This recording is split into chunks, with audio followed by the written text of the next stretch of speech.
కిషోర్ కేసుని పూర్తి చేసుకుని దాత్రి కేదార్ ఇంటికి వస్తారు. అప్పుడే కౌశికి ఈరోజు డే అంతా నాకు ఆఫీస్లో ఛానల్లోనే సరిపోయింది, చాలా స్ట్రెయిన్గా ఉన్నాను అని కౌశికి చెప్తూ ఉంటుంది.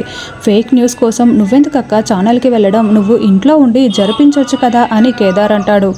ఏంటి ఫేక్ న్యూసా అని కౌశికి ప్రశ్నిస్తూ ఉంటుంది.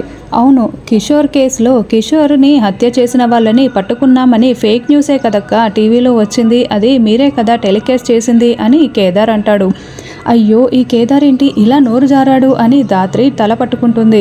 ఏంటి కేదార్, నేను ఫేక్ న్యూస్ టెలికాస్ట్ చేశానని జేడీ టీంకి నాకు తప్పిస్తే ఇంకెవరికీ తెలీదు, మరి ఈ న్యూస్ నీకెలా తెలిసింది?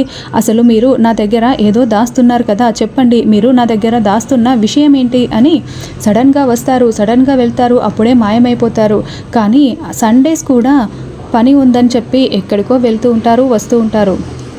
సడన్గా ఏదేదో చెప్పి వెళ్తుంటారు, వస్తుంటారు. అసలు మీరు నా దగ్గర ఏం దాస్తున్నారో చెప్పండి అని కౌశికి అడగడంతో, దాయడానికి మా దగ్గర ఏముంటుంది వదిన, అవన్నీ మీరేది మనసులో పెట్టుకోకండి, వెళ్ళి రెస్ట్ తీసుకోండి, పద కేదార్ మనం రెస్ట్ తీసుకుందాం అని దాత్రి కేదార్ వెళ్తూ వదినకి డౌట్ వచ్చినట్లు ఉంది, మనం చాలా జాగ్రత్తగా ఉండాలి కేదార్ అని దాత్రి మాట్లాడుతూ వెళ్తూ ఉంటుంది.